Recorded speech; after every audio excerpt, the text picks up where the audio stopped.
नमस्कार, ओम शांति।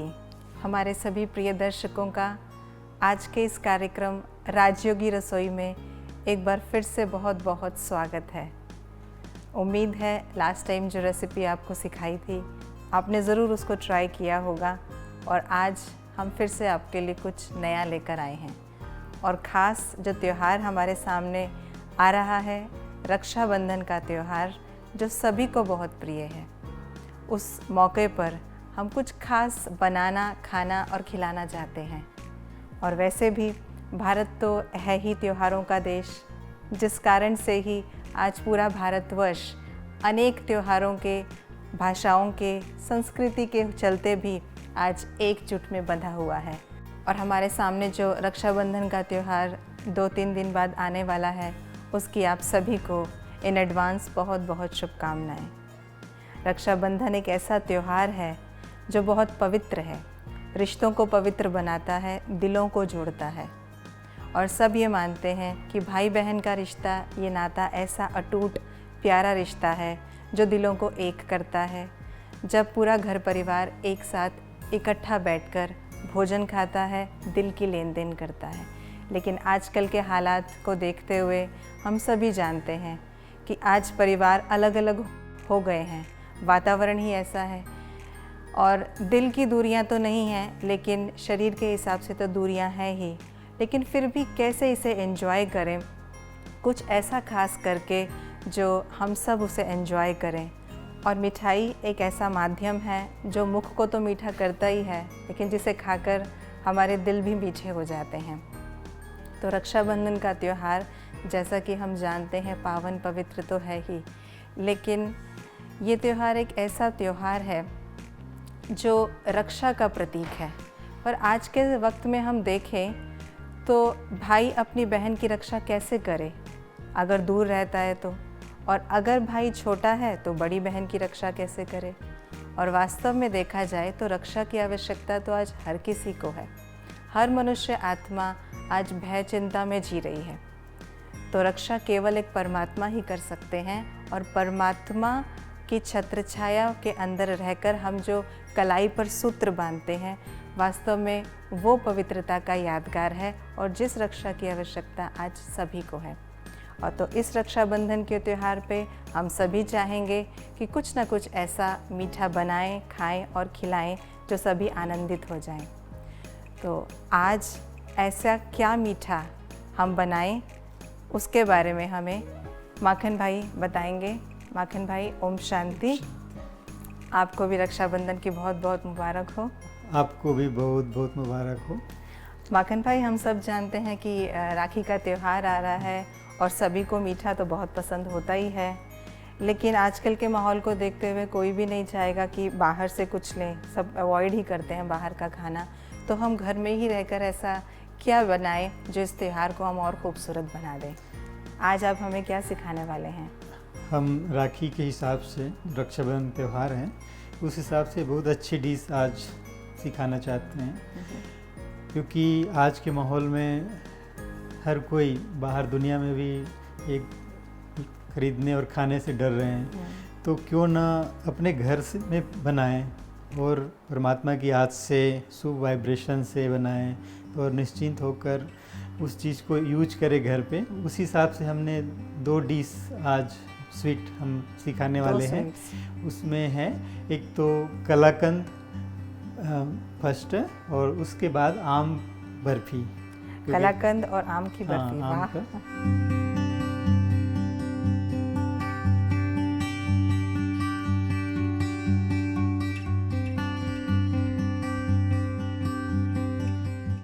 वैसे तो कलाकंद अलग अलग विधि से बनते हैं, और ये जो आज हम तरीका, जो रेसिपी है हमारे पास, उसमें जो बनाने वाले बहुत जल्दी, अभी जो हम बनाने जा रहे हैं, ये बहुत सहज, जो हर एक को अवेलेबल हो सकता है।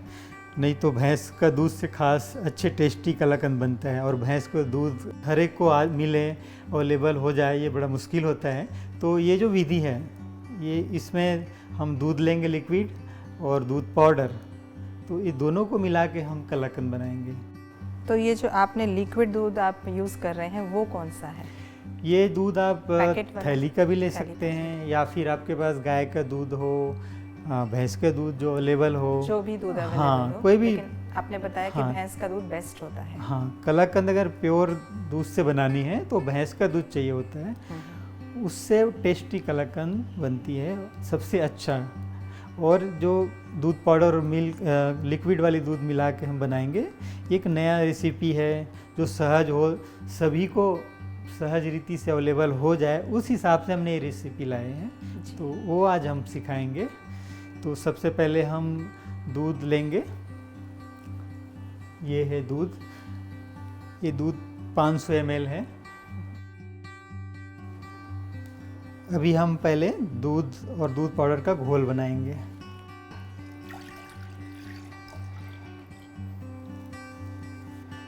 अच्छा, अभी ये हमने दूध लिया, अभी हम मिल्क पाउडर लेंगे। ये मिल्क पाउडर 250 ग्राम है।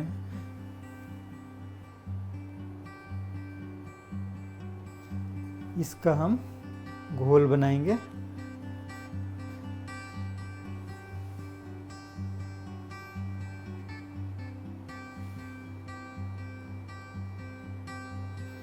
इसमें विशेष ध्यान देना कि गांठ को तोड़ना है, अच्छे से घुल जाइए। आप दूध पाउडर ज़रूरी नहीं है डिब्बा बंद जो अच्छी महंगी होती है वही लो, ऐसा नहीं, लूज में आता है जो मीडियम रेंज का होता है वो भी अच्छा होता है।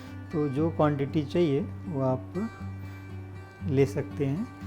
माखन भाई, इसको इसी विधि से ही घोलना होता है या इसको ग्राइंड भी कर सकते हैं या मिक्सी जार में डालकर भी कर सकते हैं? ये जो है कि मिक्सी में तो नहीं, एक हैंड ग्राइंडर आता है उससे हम कर सकते हैं। बाकी तार वाली एक जाली का होता है उससे भी हम घोल सकते हैं। ये देखिए थोड़ा सा गांठ रह गया, पूरा हम घोल लेंगे। अभी ये काफ़ी घुल गया है, थोड़ा सा गांठ है, इसे आप पूरा घोल लेंगे जब तक मैं चूल्हा चालू करूँगा। जी। और हम पहले घी लेंगे। ये घी है, मीडियम साइज करछी से एक करछी लेंगे तो 100 ml का आपका ये घी है।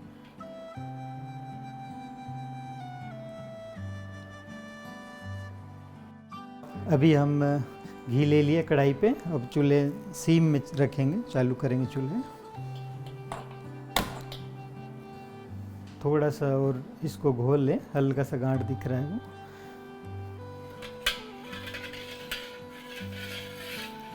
अभी हमने सीम में गैस चला रखा है क्योंकि ये बहुत ही स्लो आग में करना होगा, नहीं तो लगने का ज़्यादा चांस रहता है इसमें।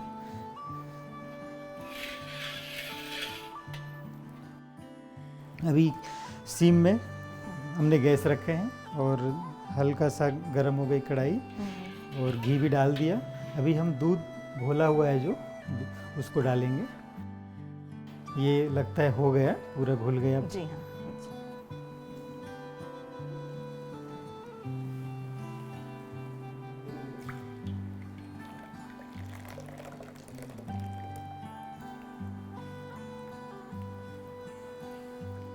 ये हमने पहले घी लिया और दूध पाउडर का और दूध का लिक्विड घोल बना के ये डाला। अभी हम चीनी भी अभी से डालेंगे जी। क्योंकि दूध पाउडर जो होता है वो जल्दी लगता है कढ़ाई पे, क्योंकि उसके अंदर से सब क्रीम निकला हुआ होता है दूध का, तो दूध पाउडर हम जो लिया है वो लगने का चांस ज़्यादा आता है। अभी हम आग थोड़ी बढ़ाएंगे मीडियम पे।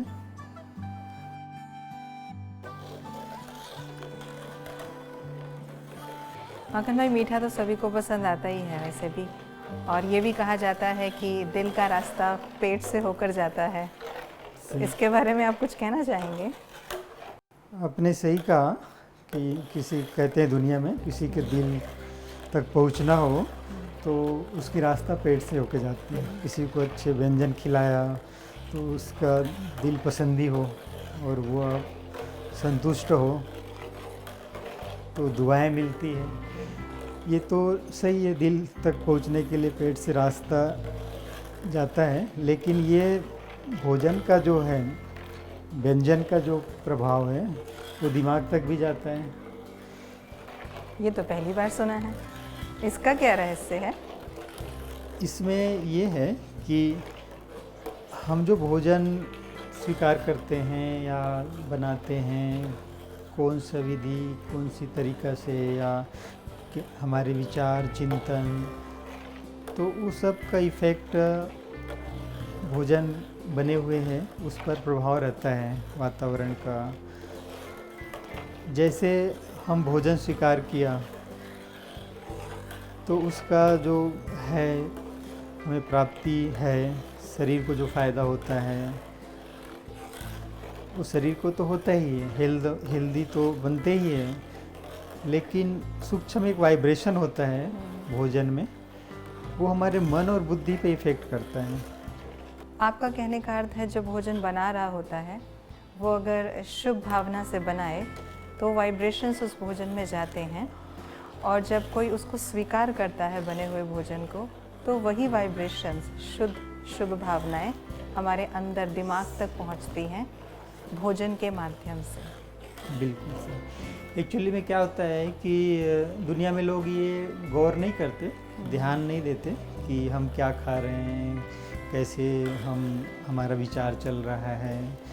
अगर बहुत महीनता से सोचा जाए, जितना पुरुषार्थ इंसान बाहर से एक्सटर्नल करते हैं अपने जीवन के लिए कि एक नैतिकता मेरे जीवन में हो, दिव्यता हो, गुण हो, एक सात्विक जीवन हो मेरा, और कई प्रकार की कमी कमजोरी को हर एक समझता है कि अब हमारे अंदर क्या है, महसूस करते हैं हर एक इंसान, और उसको छोड़ना भी चाहता है, परिवर्तन भी करना चाहता है, पुरुषार्थ भी करता है।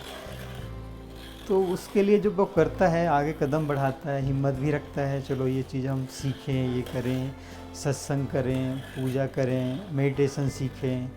तो वो करते करते क्या होता है कि उसको थोड़ा सा कई बार निराशा महसूस होता है, क्योंकि वो फेल हो जाता है, या इफोर्ट किया, कुछ दिन ठीक रहा, फिर कोई बात आ गई, कोई कमियां या हमारी अंदर की जो बातें हैं उसे हम नहीं जीत पा रहे हैं, वो रिपीट हो रहा है, तो वो मायूस हो जाता है, हिम्मत हार जाता है। तो फिर वो सोचता है कि ये तो हमारे से होता ही नहीं।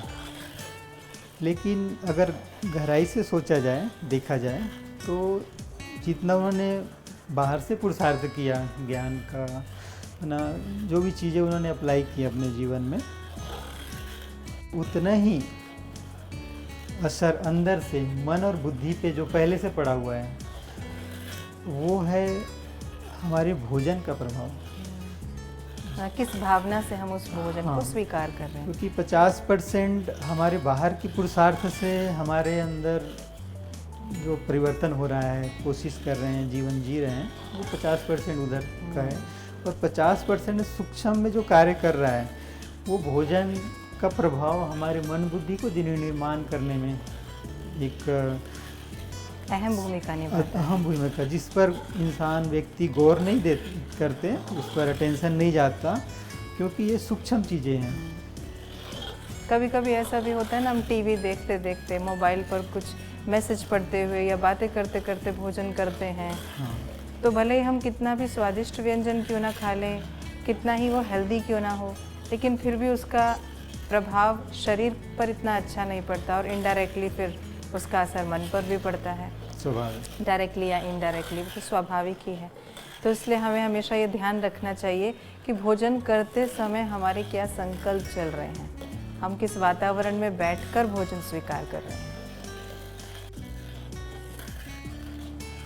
माखन भाई, इसको और कितना समय तक ऐसे हिलाना है? एक्चुअली में क्या है कि जब हम शुरुआत करते हैं ना, तो दूध पाउडर की वजह से बिल्कुल स्लो में ही शुरू करना है। तो हमने जो धीमे आंच से करते आ रहे हैं, तो अभी ये गाढ़े हो रहे हैं, देख रहे हैं आप। अब इसमें दाना सा आ जाएगा दूध पाउडर और दूध में जो मिक्स है। तो अगर हम पहले से फास्ट रखते हैं तो जल्दी से चिपक जाएगा वो, और गांठ आएंगे, फिर बड़ा मुश्किल हो जाएगा कि आगे और अच्छा बनाने में। इसीलिए बस स्टार्टिंग में थोड़ा स्लो रखना होता है, उसके बाद हम इसका फ्लेम बढ़ा सकते हैं।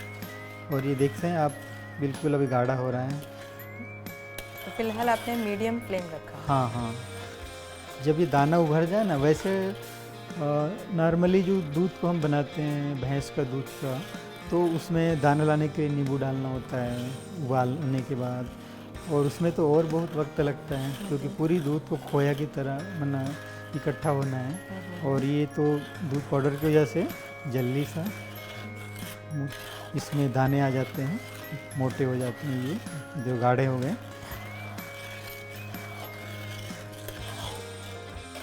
देखिए अभी ये जो है पहले से काफ़ी गाढ़ा हो गया है, और हमें इस पर विशेष ध्यान इसलिए रखना है, कम स्लो में चलाना पड़ता है, भले टाइम लगता है। अगर जल्दी करेंगे ना तो फिर, क्योंकि इस जो मटेरियल हमने लिया है दूध पाउडर में ना उसमें से पूरा घी निकला हुआ है, उसके अंदर लिक्विड नहीं है, तो उस चीज़ को इसीलिए हमने वापस डाला। आपने देखा कि हमने घी डाला इसमें, क्योंकि अगर वो इसमें ऑयली होगा, घी होगा, तभी ये लगेगा नहीं। फिर भी ओरिजिनल होता है, तो दूध पाउडर में हमने वापस घी डाला है, तो फिर भी थोड़ा सा इसमें अटेंशन रखना पड़ेगा, नहीं तो लगने का ज़्यादा चांस होता है। शुरू में स्लो में ही रख के हम इसको गाढ़ा कर लें, फिर इसमें दाने आ जाएंगे। अभी देखिए ये जो है गाढ़ा हो गया, अभी दाने इसमें आना शुरू हो गया। जैसे ये पूरा पक जाएगा तो कढ़ाई छोड़ेगा। अगर आपको लगता है कि चिपकने का डर है तो इसमें इस समय भी हम घी ऐड कर सकते हैं, क्योंकि घी से ये और अच्छा से इसमें भून जाएगा, टेस्ट भी हो जाएगा।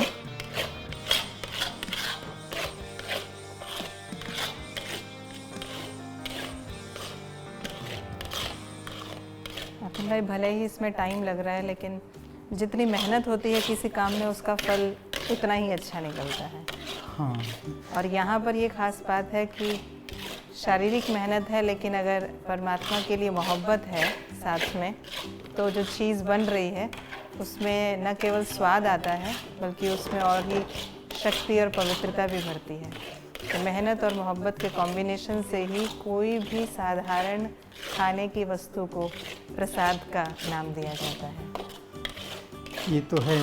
हम अगर दिल से करते हैं कोई कार्य तो स्वाभाविक है वो अच्छा ही होता है, और हर चीज़ में तो पुरुषार्थ मेहनत तो करना ही पड़ता है।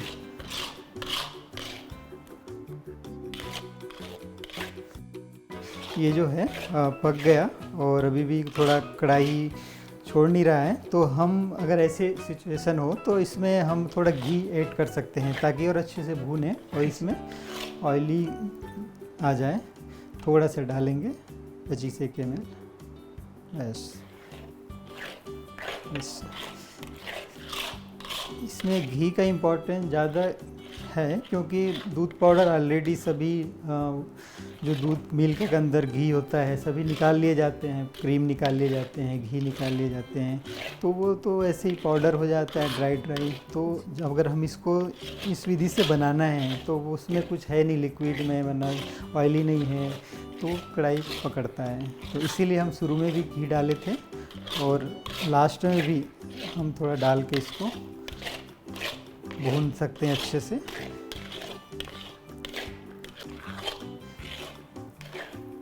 अभी हम इसमें क्योंकि दूध पाउडर का एक अलग खुशबू अपना होता है, तो हमें इसको फ्लेवर देना पड़ेगा, प्लेन है ये, नहीं तो उसका दूध पाउडर का प्रभाव रहेगा उसमें। इसीलिए इसमें या तो आप इसेंस है कुछ अच्छे केवड़ा का, या फिर इलायची, ये डालना ज़रूरी है। अभी हम इसमें डालेंगे इलायची को, वो जो रखा है इलायची पाउडर।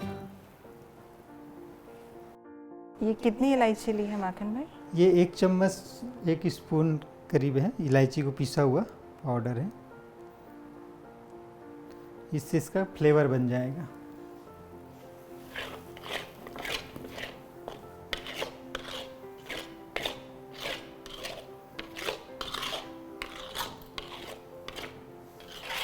अभी ये हम इसको निकालेंगे जमाने के। अगर ज़्यादा टाइम तक इसे हम सुखाएंगे तो फिर वो ड्राई हो जाएगा, सॉफ्टनेस ख़त्म हो जाएगा इसकी बर्फ़ी के, इसीलिए। हम इसको निकाल देंगे प्लेट में जिसमें हमें सेट करना है। इस चूल्हे बंद कर दिया।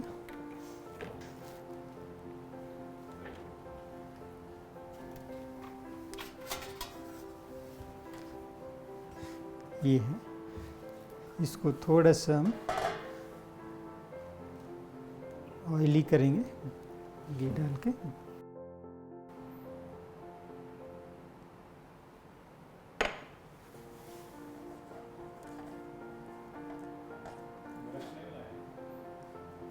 इससे सही हो जाएगा।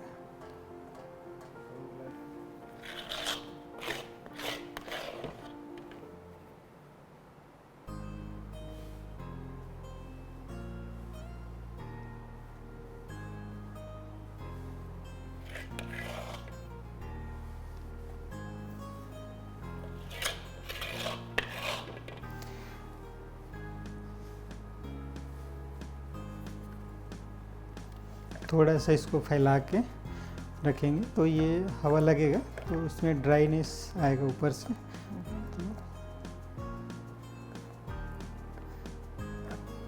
देखो ऊपर से ड्राई हो गया, ये हवा लगता है। इसको हम पंखे के नीचे रख दें थोड़े टाइम तो ड्राई हो जाता है, फिर हम इसको सेट कर सकते हैं। हमने इलायची डाला इसीलिए थोड़ा सा ये कलर दिख रहा है, पर इससे बहुत अच्छा फ्लेवर इनका बनेगा। नहीं तो दूध पाउडर का जो स्मेल सा होता है एक, वो आ जाता है, इसीलिए हमें इसको फ्लेवर देना बहुत ज़रूरी है। चाहे इलायची पाउडर डाल सकते हैं, हाँ, या फिर एसेंस लिक्विड भी डाल सकते हैं। एसेंस लिक्विड में जो आता है आपका केवड़े का ऐसा, तो वो डाल सकते हैं। इसमें और वाइटनेस अगर लाना है तो एक हाइड्रो आता है, बाहर वाले तो दुनिया में लोग यूज करते हैं, वो हाइड्रो डालने से एकदम और ही एक सफ़ेदी आप कोई देखे होंगे कलर का, एकदम वाइट लगेगा। क्योंकि कढ़ाई में बनता है तो नॉर्मल उसमें कलर तो चेंज होता ही है, लेकिन बाहर जो दिखाई देता है एकदम वाइटनेस, कढ़ाई से बन के निकले और ऐसा वाइट हो, ये हो नहीं सकता। लेकिन उसमें इसी स्टेज में अगर हम वो डाल दें तो एकदम से और वाइट हो जाएगा ये, लेकिन वो हेल्थ के लिए नुकसानकारक होता है, इसलिए हम ये चीज़ें यूज नहीं करते। क्या ये एल्युमिनियम के बर्तन में बनाया जा सकता है? नहीं, ये जो है विशेषकर दूध के आइटम तो आपको लोहे की कढ़ाई या पीतल की कढ़ाई लेनी होगी। एल्युमिनियम तो एक कालापन छोड़ता है और चिपकता भी है, बहुत मुश्किल है एल्युमिनियम के बर्तन में दूध का स्वीट बनाना, इसीलिए हमें पीतल का या फिर लोहे का ही लेना होता है।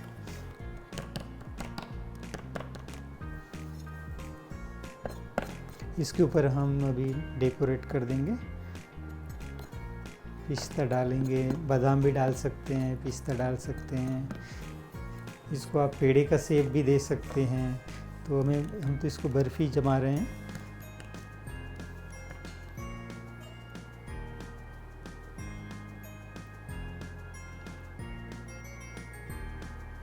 बादाम या पिस्ता दोनों में से कुछ भी डाल सकते हैं। हाँ, पिस्ता ज़्यादा अच्छा लगता है, इससे लुक बढ़ जाता है इसका, तो अधिकतर पिस्ता का यूज़ ज़्यादा किया जाता है स्वीट के ऊपर।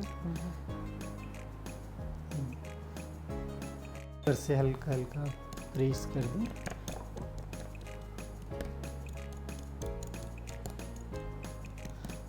ये आपका कलाकंद रेडी हो गया मिल्क पाउडर से। एक आसान तरीका है कलाकंद बनाना है, तो अगर हमारे पास भैंस का दूध अवेलेबल नहीं है, मुश्किल है, हर जगह पे नहीं मिल पाता, तो इस विधि से हम ये बना सकते हैं अपने घर पे, त्यौहार पे और कोई अवसर पे हम इसको सहज बना सकते हैं। और इसको हमें रखना है कम से कम 2 घंटे, तो ये थोड़ा टाइट हो जाए। उसके बाद फ्रिज में नहीं, ये बाहर ही रहेगा, बाहर ही है, पंखे के नीचे ऐसा कुछ जगह पे जहाँ हवा लगे तो वहाँ पे सेट हो जाएगा अच्छे से ठंडा होकर। तो इस तरह से ये रेडी हो गया। अभी अब इसको हम रख देते हैं सेट होने के लिए, ठंडा होता रहे। अभी हम दूसरा जो बनाने वाला है आम की बर्फ़ी। वो आम की बर्फ़ी, क्योंकि आम का सीज़न है जी हाँ। तो आम का बर्फ़ी हम अभी बनाएंगे उसके लिए। अरे वाह, राखी पर हमें 2-2 मीठे खाने के लिए मिल रहे हैं।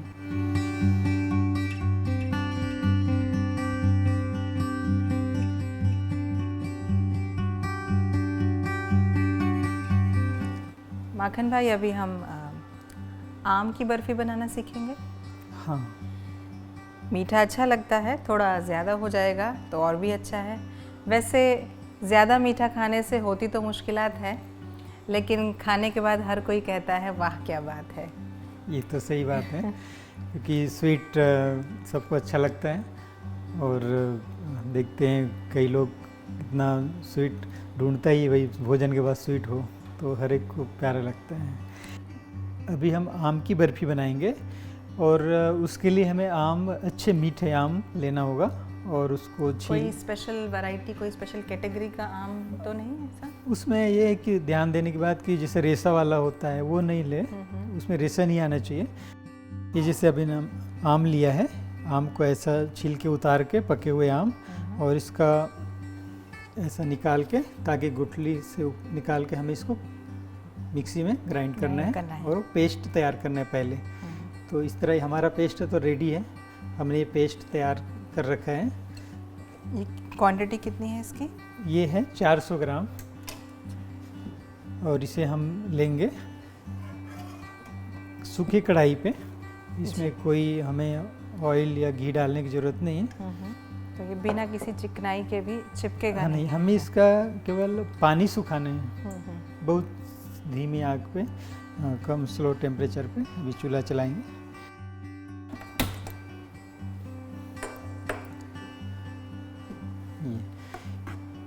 इसका हमें पानी सुखाना है। उसके बाद जो और इसमें ऐड होना है, शुगर है, खोया है, तो बाद में ऐड होगा, पहले हम इसका पानी को सुखाना है। चाहे तो आप फ्लेम मीडियम रख सकते हैं बढ़ा के, और धीरे धीरे करके इसका पानी सूख जाएगा, ड्राई हो जाएगा। उसके बाद हम इसमें चीनी है, खोया है, ये सब ऐड करके इसको बर्फ़ी बनाएंगे। ये बनाने के लिए कौन सी कढ़ाई यूज़ करनी चाहिए? ये इसके लिए कोई भी कढ़ाई, हाँ, चल जाएगा। जैसे अभी मैंने नॉन स्टिक लिया है, तो ज़रूरी नहीं इसको पीतल की कढ़ाई या लोहे की कढ़ाई में लेना हो, जिसमें चिपके ना, बस ये ध्यान रखें। अभी ये पूरा जो पानी था वो ड्राई हो गया, सूख गया। बिल्कुल ऐसे ही गरम कढ़ाई पे रहेंगे ये, हमने ये सीम कर दिया, पहले बढ़ा रखे थे वो, थोड़े टाइम रहेगा, ये अच्छे से सूख जाएगा। फिर इसमें हम खोया ऐड करेंगे, थोड़ा थोड़ा इसको फैलाते रहेंगे, तो इस तरह से, ताकि इसको टेम्परेचर मिले और ये ड्राई हो जाए। अभी ये हमने पानी इसका सुखा लिया, ड्राई हो गया। अभी हम इसमें खोया ऐड करेंगे। ये खोया है 350 ग्राम।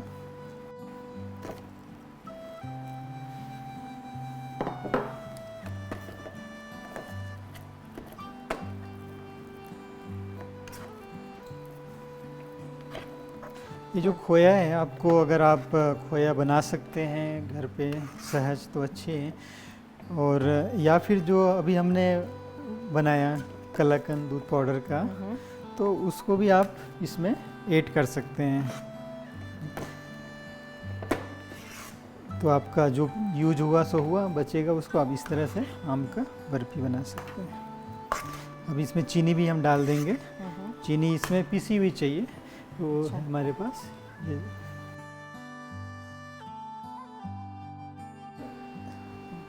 ये 100 ग्राम चीनी डाल रहे हैं। अगर मान लो आपके खोया में चीनी पहले से डली हुई है, जैसे हमने कलाकंद बनाया उसको ऐड किया इसमें, तो आपको चीनी कम रखना है।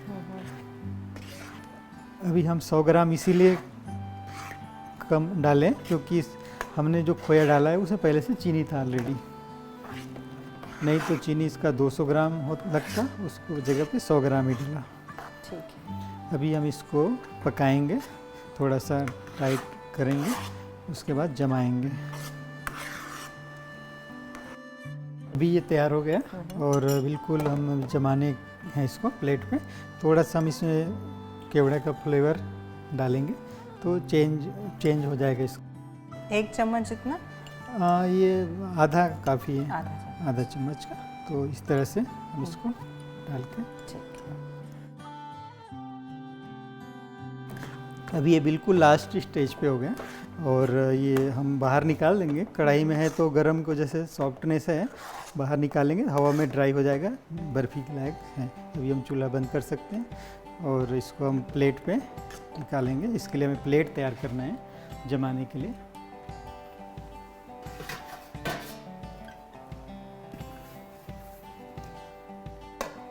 अभी हम इस पे थोड़ा सा घी लगा के ग्रीसिंग करेंगे ताकि आसानी से बर्फ़ी निकालते समय निकले।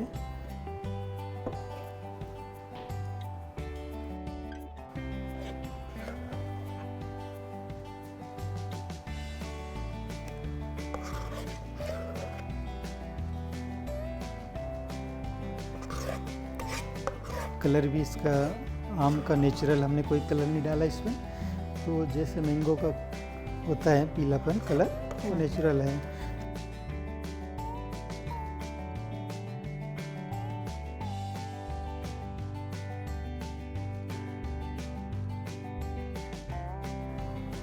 इसको ऐसा फैला देंगे, थोड़ा इसको पंखे का हवा लगे थोड़ी देर, उसके बाद ये ऊपर से हवा लगने के बाद सूख जाएगा।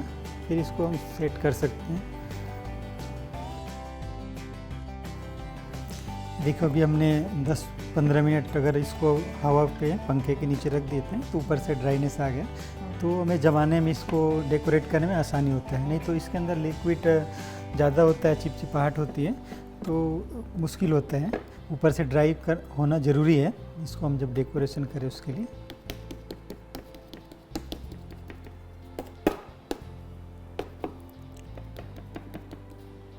इसके ऊपर हम पिस्ता डाल देंगे।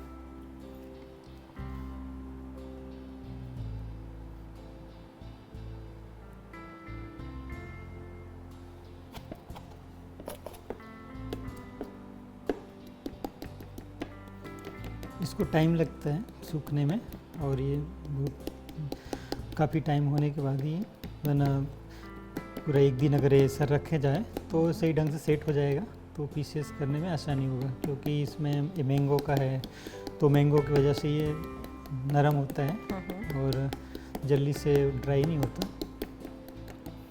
तो माखन भाई अगर ये रेडी है, हाँ ये अभी हमारा दोनों चीज़ रेडी हो गया। तो मैंगो हम भगवान को भोग स्वीकार करवा सकते हैं। हाँ, ये हम बाबा के लिए निकाल देंगे।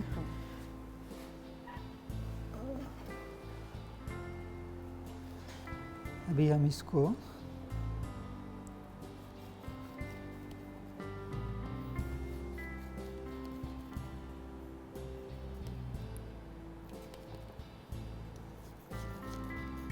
जैसा साइज चाहिए काट सकते हैं, डायमंड में भी कट सकता है और स्क्वायर में भी आप काट सकते हैं।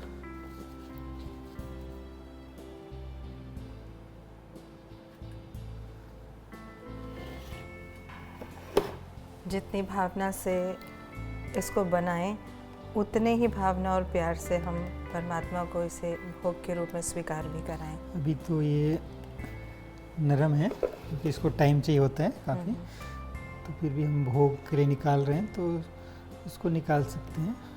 बाद में भी ठंडा होने के बाद, पूरा टाइट होने के बाद निकाल सकते हैं।